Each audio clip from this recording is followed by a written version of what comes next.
Grande es este misterio de la piedad.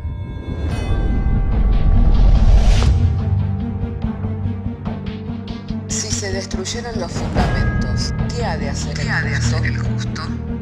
Porque con un solo sacrificio hizo perfecto para siempre a los santificados. Justificados por la fe, tenemos paz para con Dios. Juntamente con Él nos resucitó y nos hizo sentar en los lugares celestiales con Cristo Jesús. Fundados Y firmes en la fe, tenemos paz para con Dios.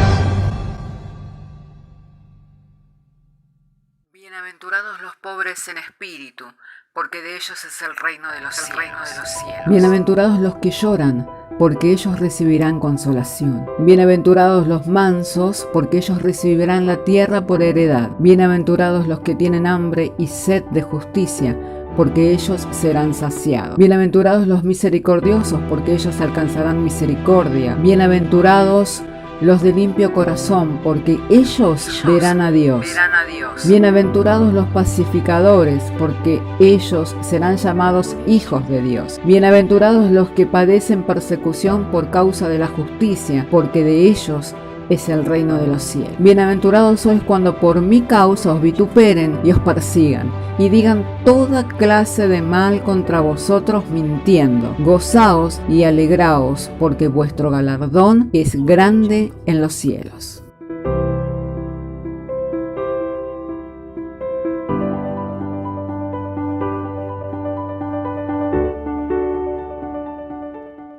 Todos aquellos que trajeron sus Biblias puedan estar abriendo conmigo sus Biblias en el Evangelio de Juan, en el capítulo 14, en el verso 23. Así entonces, si tiene su Biblia, le invito para que abra conmigo su Biblia en el Evangelio de Juan, capítulo 14, verso 23. Y allí estaremos dando lectura juntos a las Sagradas Escrituras y lo estaremos haciendo en el nombre del Padre, del Hijo y del Espíritu Santo, diciéndonos el Señor por medio de su santa y divina palabra. Respondió Jesús y le dijo: el que me ama, mi palabra guardará, y mi Padre le amará, y vendremos a él y haremos morada con él. El que no me ama, no guardará mis palabras, y la palabra que habéis oído no es mía, sino del Padre que me envió. Os he dicho estas cosas estando con vosotros, mas el Consolador, el Espíritu Santo, a quien el Padre enviará en mi nombre, Él os enseñará todas las cosas y os recordará todo lo que yo os he dicho. La paz os dejo, mi paz os doy. Yo no os la doy como el mundo la da. No se turbe vuestro corazón ni tenga miedo. Habéis oído que yo he dicho: voy y vengo a vosotros. Si me amarais, os habríais regocijado, porque he dicho que voy al Padre, porque el Padre mayor que yo es. Y ahora os lo he dicho antes de que suceda, para que cuando suceda, creáis. Hasta aquí vamos a leer las Sagradas Escrituras. Quiero invitarles para orar juntos. Señor, queremos darte gracias porque nos has dado traer la lectura de las Sagradas Escrituras. Llegado este momento en el que vamos a estar compartiendo la exposición de la misma, pedimos de ti, Señor, la gracia de la sabiduría y de la revelación, como también del entendimiento, para que nos sean esclarecidos, Señor, y alumbrados los ojos de nuestro entendimiento, a fin de que el mensaje sea claro y cumpla el propósito por lo cual tú nos envías tu palabra, confiado que eres poderoso para hacer todas las cosas siempre aún más abundantemente de lo que pedimos y lo que entendemos por tu divino poder, Señor. Te damos gracias en esta mañana, en el precioso y maravilloso nombre de Jesucristo. Amén. Gloria sea el nombre del Señor. Hace un tiempo, no sé quién, si bien San Marcos o qué grupo, sacó una adoración. Cada tanto hay esas canciones que impactan, ¿no?, los corazones, que decía que el hombre fue sacado del Edén y el Edén vino hoy a mí. Amén. Y el Edén es un lugar de comunión. No sé si algunos saben en cuanto a el propósito que tiene un Edén, ¿no? Es como un patio interno, bien hermoseado, para poder recrearse en una grata conversación. Así que cuando Dios creó el Edén, creó un patio interno bien hermoseado, con toda clase de plantas que servían para alimentarse, y lo formó al hombre del polvo de la tierra para tener comunión con el hombre, ¿no es cierto? Pero de un solo árbol le dijo que no comiera, del árbol de la ciencia del bien y del mal. Y dice que ese árbol, ¿dónde estaba? En el centro del huerto del Edén, ¿no es cierto? Si uno no quiere que alguien vea o tome de algo, no lo va a poner en un lugar visible, ¿no? No lo va a poner en el centro. Yo, si hubiera sido Dios y no quisiera que el hombre alzara su mano para tomar del árbol de la ciencia del bien y del mal, lo hubiera puesto en una cornisa de difícil acceso. ¿Vio esas plantitas que nacen así, que trepan las cornisas y que solo se puede colgándose uno llegar a tocar? Bueno, lo hubiera puesto ahí, pero lo puso en el huerto del Edén, en el centro, ¿no? Entonces, ¿qué está enseñando Dios? ¿Sería ese su plan y su propósito original? El plan y el propósito original de Dios era tener una comunión más íntima con el hombre. Sí, hermana. Lo puso cerca para tentar, quizá, o para que el hombre tomara una acción, quizás.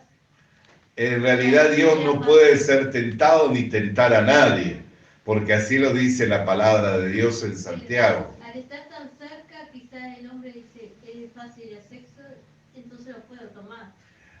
Ese sería un pensamiento, sí, que no era de difícil acceso y estaba en el lugar céntrico de ese huerto del Edén.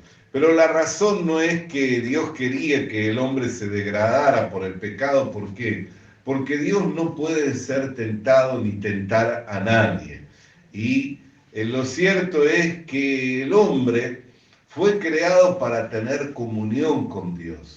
Pero el principio de la creación de Dios no es el hombre como nosotros le conocemos, que fue formado del polvo de la tierra. ¿Por qué? Porque ese hombre que fue formado del polvo de la tierra al degradarse por el pecado, no fue destituido de la gloria de Dios. O sea que si el propósito estaba ahí, entonces el propósito se echó a perder. Como muchas religiones dicen que el propósito de Dios se echó a perder, que Cristo fracasó. Hay algunas religiones hasta pseudo cristianas que enseñan de esa manera. La razón es que el Señor tenía un propósito con la iglesia, tenía un propósito con nosotros. Por eso cuando nosotros leemos de la palabra de Dios, ¿qué es lo que podemos ver?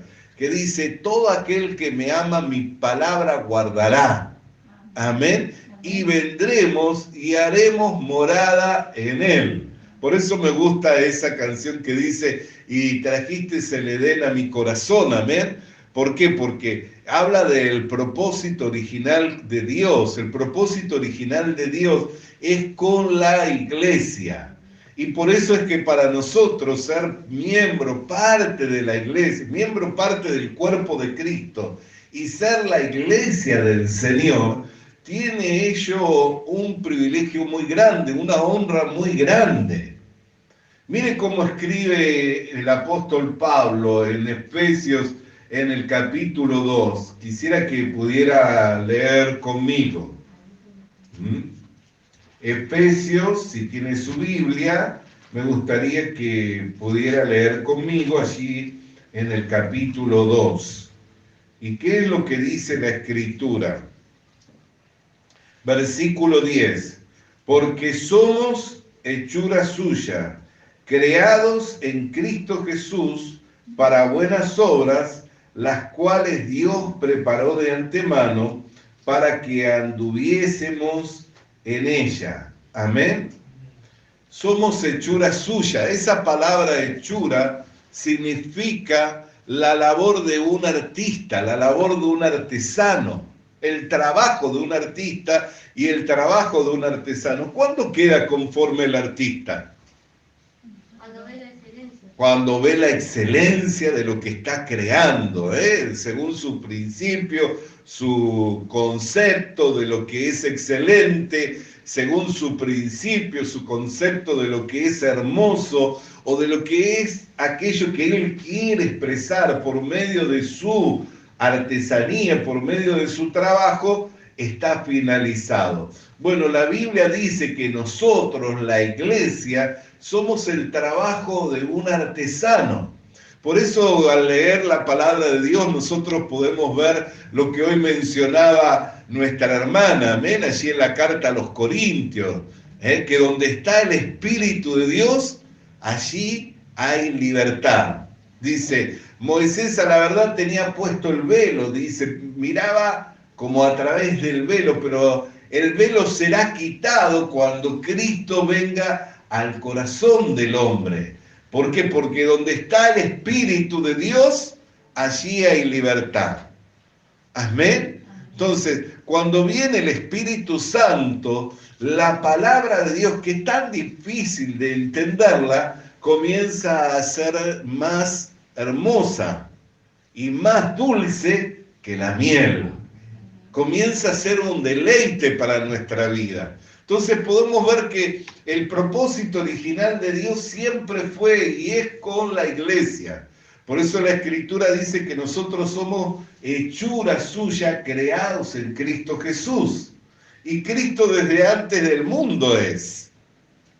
Desde antes de la fundación del mundo ya Cristo era, ¿cierto? Era el Cordero inmolado desde antes de la fundación del mundo. Y la iglesia es creada en Cristo como la obra de un artesano. Por eso vemos la Escritura que dice en Filipenses 1:6 que el que comenzó en vosotros la buena obra la perfeccionará hasta el día de Jesucristo. Cuando nosotros le veamos cara a cara a Él y conozcamos todas las cosas y aún cómo es que nosotros fuimos conocidos. Y dice, y el que se dio a sí mismo para presentarse en la carta a los Efesios, una iglesia pura, sin mancha, sin arrugas, sin defecto alguno, para presentársela a sí mismo. Se entregó. Entonces, podemos mirar que el plan original no era con Adán y Eva, sino que era con la iglesia. Amén. Era con la iglesia. Para que nosotros podamos entender la razón de por qué el pecado entró en el mundo, tenemos que entender también que en el cielo hubo una revolución en el que un ángel creado con hermosura, acabado con hermosura, se rebeló y llevó una tercera parte en esa rebelión de la creación angelical y fue derribado en tierra y asoló la tierra y puso la tierra como un desierto. Por eso cuando leemos la Escritura que dice, y los cielos y la tierra estaban desordenados y vacíos, y el Espíritu de Dios se movía sobre la faz de las aguas, y dijo Dios, amén, y ahí comenzó por su palabra a ordenar todas las cosas. Entonces, cuando Satanás tienta a Eva para que estire su mano del árbol de la ciencia del bien y del mal, al involucrarse él en ese hecho, también él fue juzgado, ¿no es cierto? ¿Cómo vemos que fue juzgado? ¿Qué le dijo Dios a la serpiente? Te arrastrarás y todo el tiempo comerás del polvo. ¿De qué se alimenta Satanás? Porque eso también es un misterio. ¿Porque las serpientes comen polvo de la tierra? No, pero sí se arrastran. Pero cuando nosotros miramos el polvo de la tierra, ¿qué es? La esencia de lo que es el hombre. ¿De qué se alimenta Satanás? De la esencia de lo que es el hombre corrompido, degradado por el pecado. Por eso constantemente él está tentando, ¿para qué? Para que aflore nuestra carne, para que afloren nuestros malos deseos, porque de eso es de lo que se alimenta Satanás. Entonces, cuando Satanás se involucra en la creación del hombre, ahí no solamente recae el juicio sobre la tierra, recae el juicio sobre Eva, recae el juicio sobre Adán, sino que también recae el juicio sobre Satanás. Amén. Y de esa manera, Satanás quedó juzgado para ser arrojado ¿a dónde? Al lago de fuego y de azufre, al infierno. Entonces nosotros miramos que la sabiduría de Dios es infinita. Amén. Va mucho más allá de lo que son nuestros pensamientos y de nuestro entendimiento. Pero solo el hecho de pensar que somos la creación más hermosa de Dios, que somos la máxima creación de Dios y que nos creó para tener comunión con nosotros y que nos dio de su espíritu sin medida. ¿Por qué? Porque hoy muchos dicen de llenarse del Espíritu. Y está bien que nos llenemos del Espíritu, pero nosotros no recibimos el Espíritu en porción. Porque el Espíritu es una persona. Cuando usted entró acá, no entró una parte de su persona, no entraron sus brazos y su oído derecho. Entró todo lo que es usted, el cuerpo, el alma y el espíritu de lo que es usted como un alma viviente, una persona. Amén. Así también cuando viene la tercera persona de la Trinidad a morar a nuestros corazones, nos fue dado sin medida. ¿Por qué? Porque no puede entrar una parte y otra parte quedar afuera. Tuvo que entrar la persona del Espíritu Santo. Pero mire lo glorioso de esto, que el Espíritu mayor que todo espíritu, el Espíritu que no lo pueden contener los cielos de los cielos, viene a morar al corazón de un hombre, viene a morar al corazón de una mujer. Y no solamente es el Espíritu de Dios, sino que es Dios mismo también. Porque Dios es Espíritu y a Dios nadie jamás le ha visto. Pero no solamente viene a morar el Dios Padre por medio del Espíritu Santo, sino que ¿qué es lo que dice la Escritura? Que también viene a morar a nosotros Jesucristo, el Hijo de Dios. Jesucristo, el Hijo de Dios. Por eso es que nosotros decimos tener a Cristo. Yo no digo tener a Jehová, yo no digo tener el Espíritu, yo digo tener a Cristo. Si lo tengo a Cristo, lo tengo todo. Amén. ¿Por qué? Porque todo lo que es del Padre, y para que lo entendamos, vamos a hablar en la misma Escritura. San Juan capítulo 16, un poquito más adelante. Versículo 13. San Juan capítulo 16, recién estábamos leyendo en San Juan 14, ahora vamos a leer San Juan capítulo 16, versículo 13. Pero cuando venga el Espíritu de verdad, Él os guiará a toda la verdad, porque no hablará por su propia cuenta, sino que hablará todo lo que oyere, y os hará saber las cosas que habrán de venir. Él me glorificará, porque tomará de lo mío y os lo hará saber. Todo lo que tiene el Padre es mío. Por eso dije que tomará de lo mío y os lo hará saber. O sea, el Espíritu Santo no viene para buscar su propia gloria, para que nosotros lo alabemos al Espíritu Santo, para que nosotros le demos gloria al Espíritu Santo. El Espíritu Santo viene ¿para qué? Para dar testimonio del Hijo, de Jesucristo. Él no hablará por su propia cuenta. ¿Se imagina una persona que no habla por su propia cuenta? Qué tremendo, ¿no? La Biblia dice que el que puede refrenar su lengua es varón perfecto. O sea que nosotros podemos ser perfectos, somos perfectos, para no hablar por nuestra propia cuenta, sino hablar todas las cosas que Dios nos manda. Amén. Tenemos que refrenar nuestra lengua. Tenemos el poder, tenemos el autocontrol, tenemos el dominio propio para no hablar por nuestra propia cuenta. Bueno, el Espíritu Santo no habla por su propia cuenta. Nosotros estamos en la era, por decir así, del Espíritu Santo. Yo ayer explicaba, ¿no es cierto?, cuando estaba compartiendo en el día de ayer, que nosotros podemos ver que hubo una era, que es la era del Padre. ¿Cómo entendemos esa era? Por medio de la Escritura, a través de la carta a los Hebreos. Hebreos capítulo 1 nos dice la Sagrada Escritura en el verso 1. Hebreos capítulo 1, en el verso 1, si usted tiene ya su Biblia, usted puede leer. Dios, habiendo hablado muchas veces y de muchas maneras en otro tiempo a los padres por los profetas, en estos postreros días nos ha hablado por el Hijo, a quien constituyó heredero de todo y por quien asimismo hizo el universo.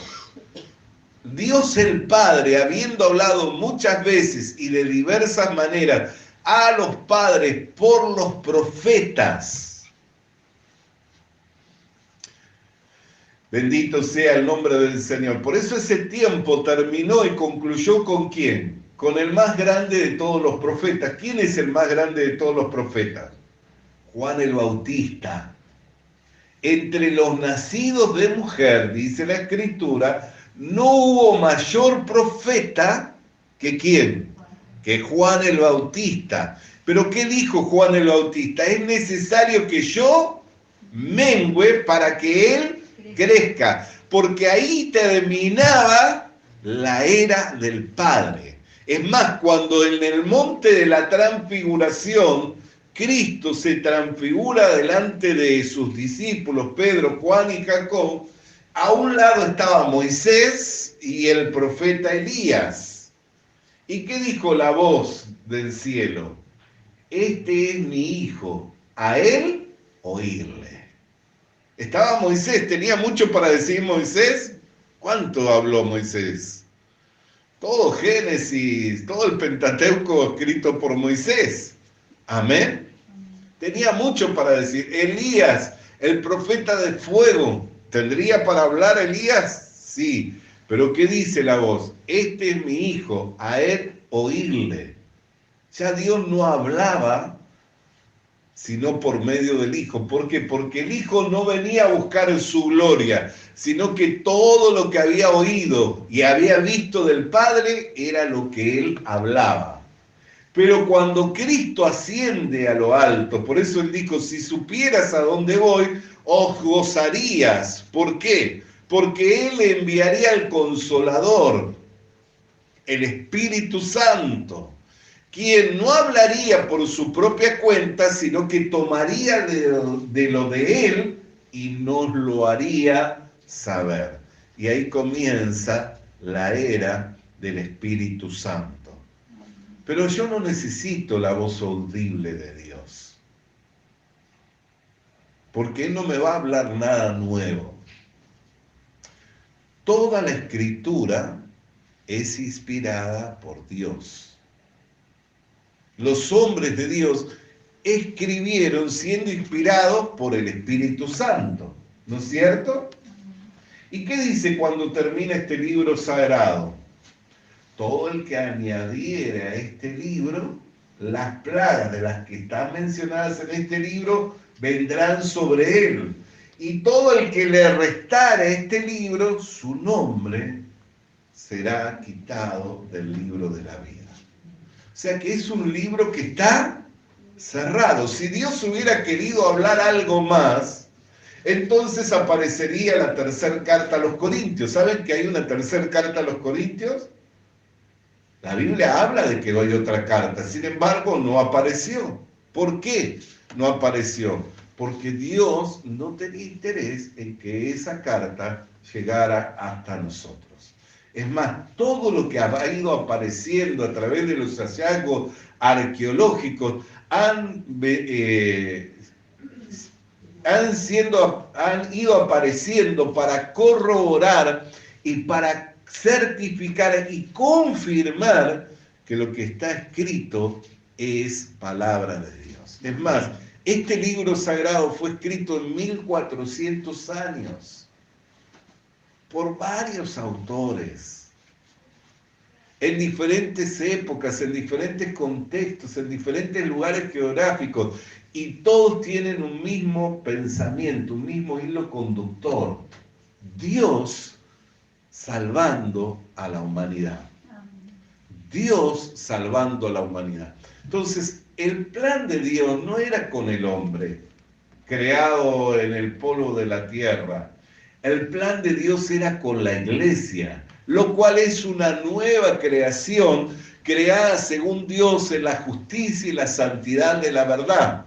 ¿Por qué es necesario entender el nuevo nacimiento? ¿Cuántos han tenido un nuevo nacimiento? Levanten la mano. Amén. ¿Por qué es necesario el nuevo nacimiento? Porque si no nacieres del agua y del Espíritu, no verás el reino de Dios. Si no nacieres, no entrarás. Entonces, el nuevo nacimiento es una necesidad. ¿Para qué? Para que el velo del cual mencionaba hoy mi hermana caiga. Y ese nuevo nacimiento ya no es por carne ni sangre ni por voluntad de varón alguno, sino por la voluntad de Dios. Y nacemos del agua y nacemos del Espíritu. Nacemos por el Espíritu y la palabra de Dios. Amén. Siendo renacidos por el Espíritu Santo, por la palabra de Dios que habéis recibido.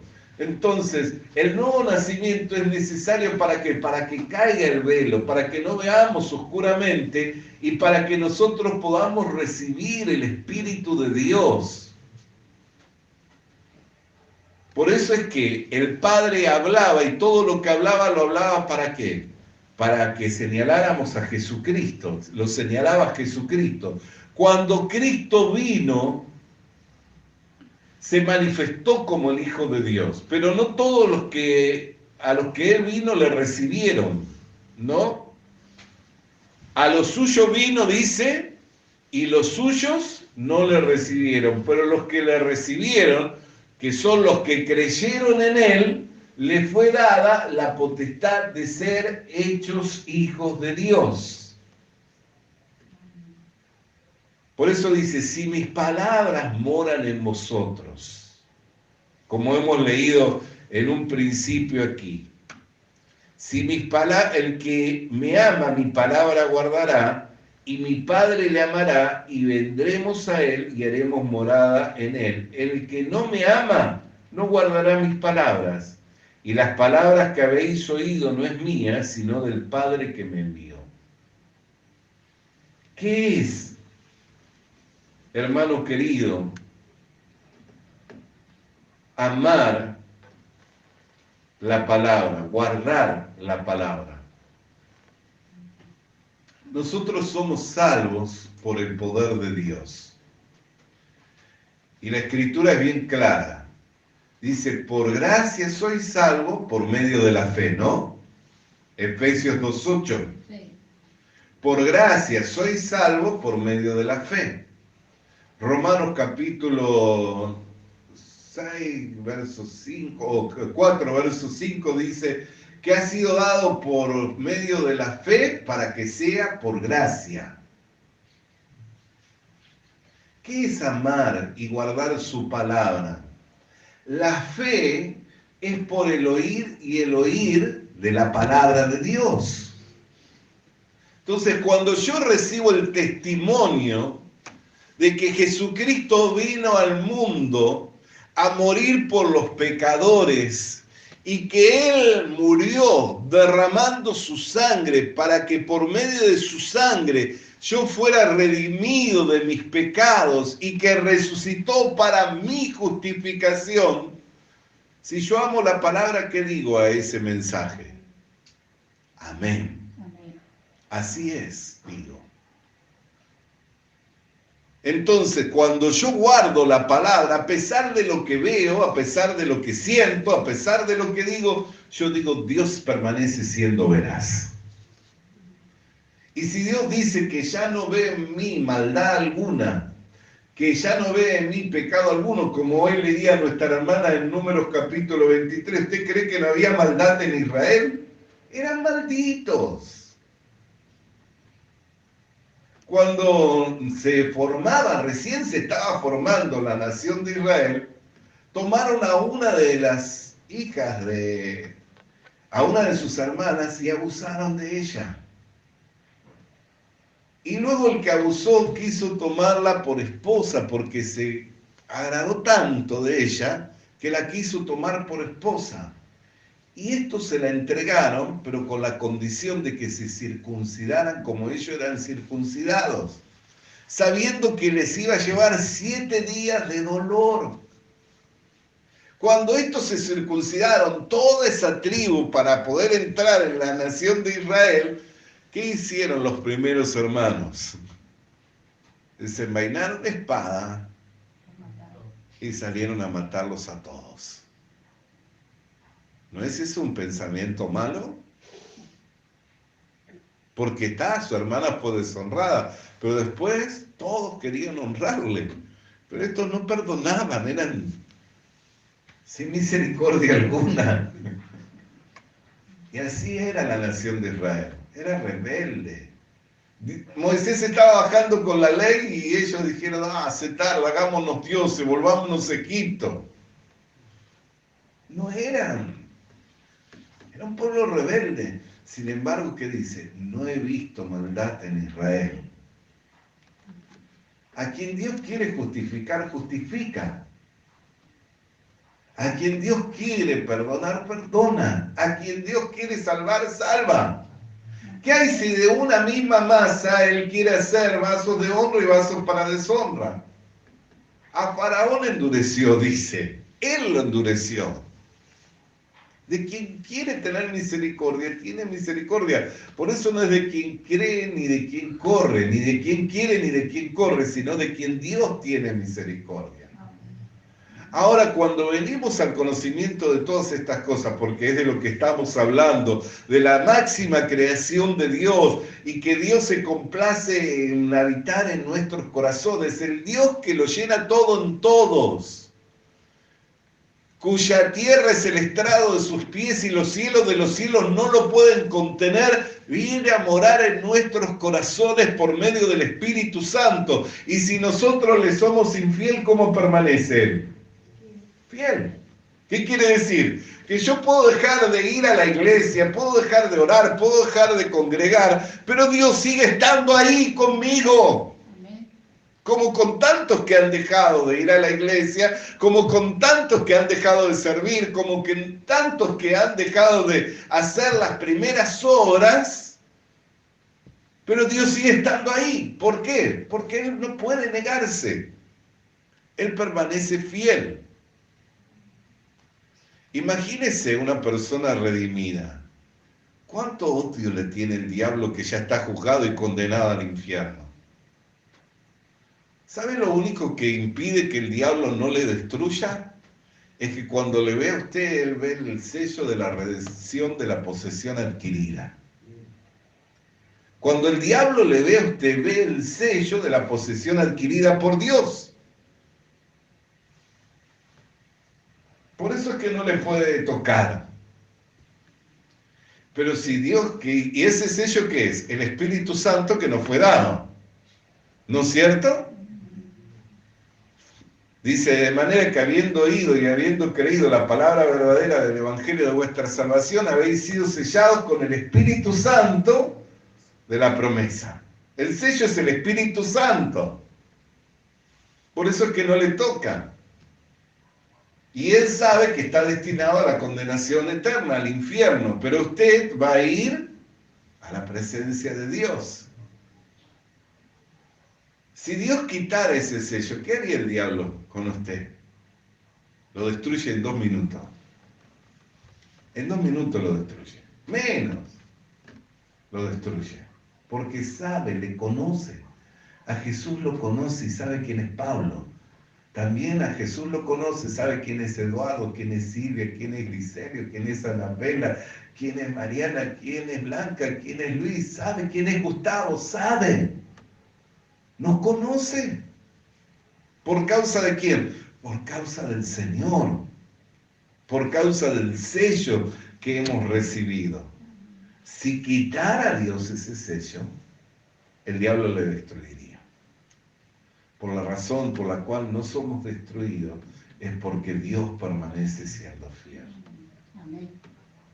Pero cuando entendemos todas estas cosas y hablamos de todas estas cosas, ¿cómo no maravillarnos? ¿Cómo no alabar a Dios? Porque de lo vil y de lo menospreciado nos escogió Dios.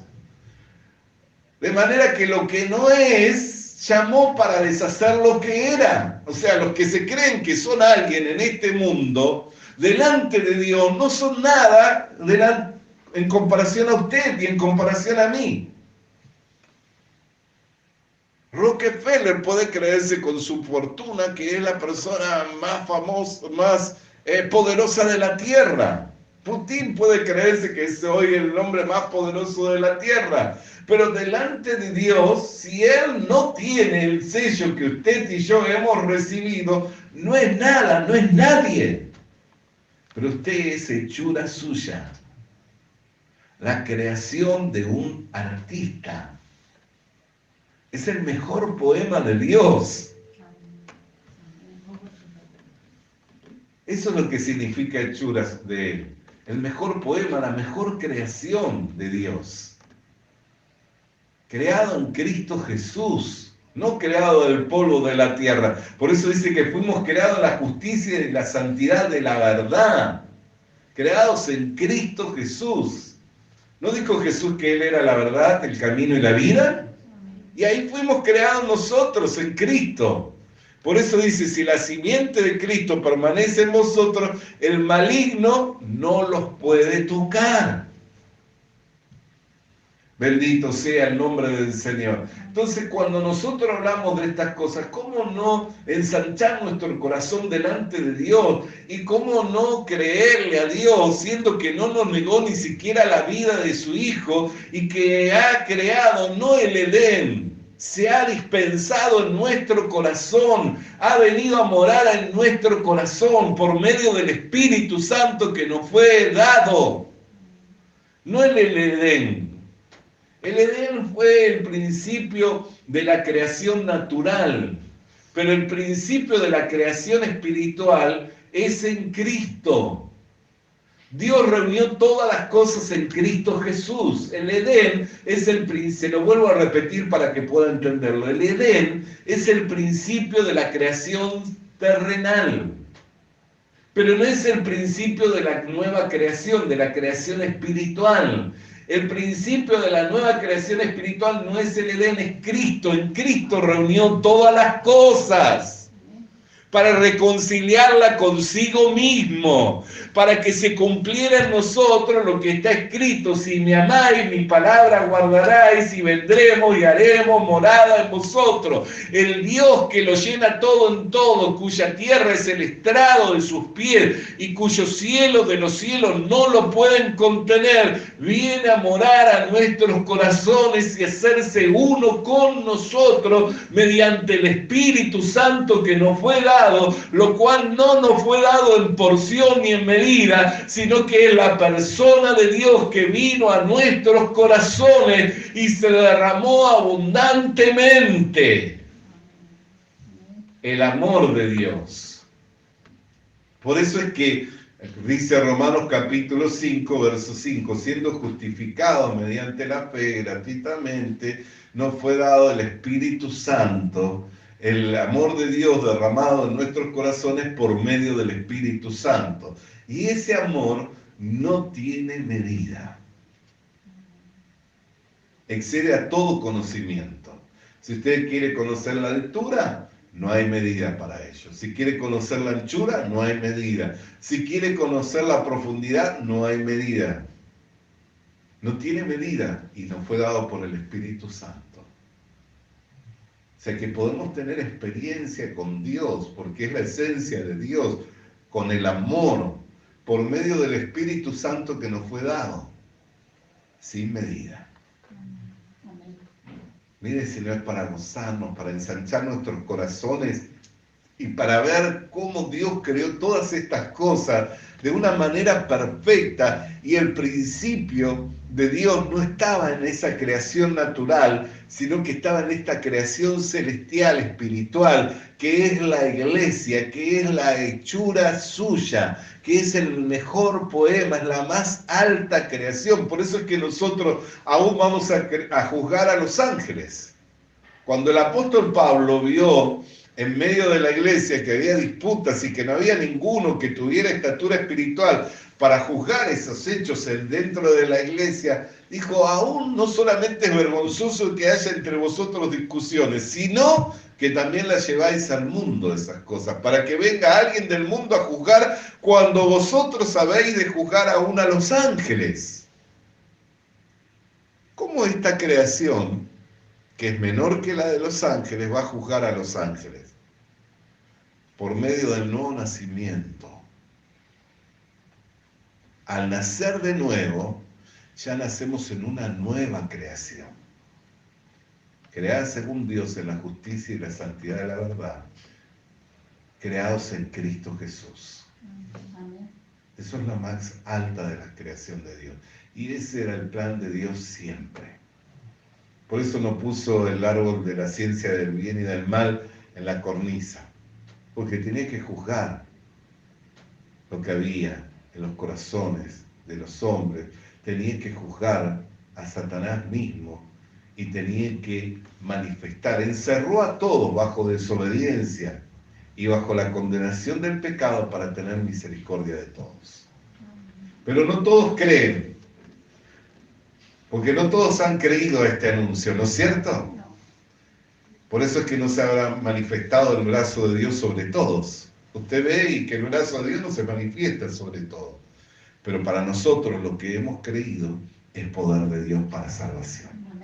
Vamos a orar. Padre, queremos darte gracias en esta mañana por tu palabra que ha venido para esclarecernos los entendimientos, alumbrándonos los ojos del entendimiento para que pudiéramos y comprendiéramos cuán elevada es esta creación, Señor, la nueva creación, Señor, aquella que fue creada en Cristo, la iglesia, Señor, por lo cual, Señor, en esta hora queremos, Señor, alabar y adorar tu nombre, porque habiendo sido lo vil y lo menospreciado, nos rescataste de esa vana manera de vivir, nos trasladaste al reino de tu Hijo amado y te complaciste en revelarnos a Cristo y darnos a conocer tu buena voluntad, por lo cual te alabamos, te bendecimos y te damos gracias en el nombre de Jesús. Amén y amén. Alabado y santo sea el nombre de Visita nuestras redes sociales. Suscríbete activando la campanita. Comparte con nosotros el mensaje de la palabra de Dios.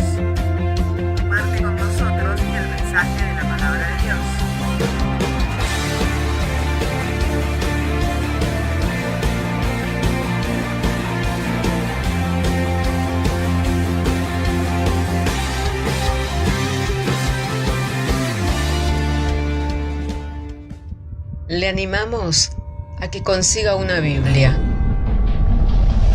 porque en ella encuentra la mente de Dios, el estado del hombre, el camino de salvación, la muerte de los pecadores y la felicidad de los creyentes.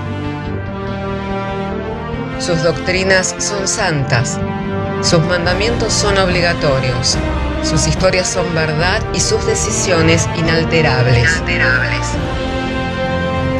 Léala para ser sabio, crea en ella para ser salvo y póngala en práctica para ser santo. Ella contiene luz para guiarle, alimento para reforzarle y consuelo para alentarle. La Biblia es el mapa del viajero, el bastón del peregrino, la brújula del piloto, la espada del soldado y la carta del cristiano.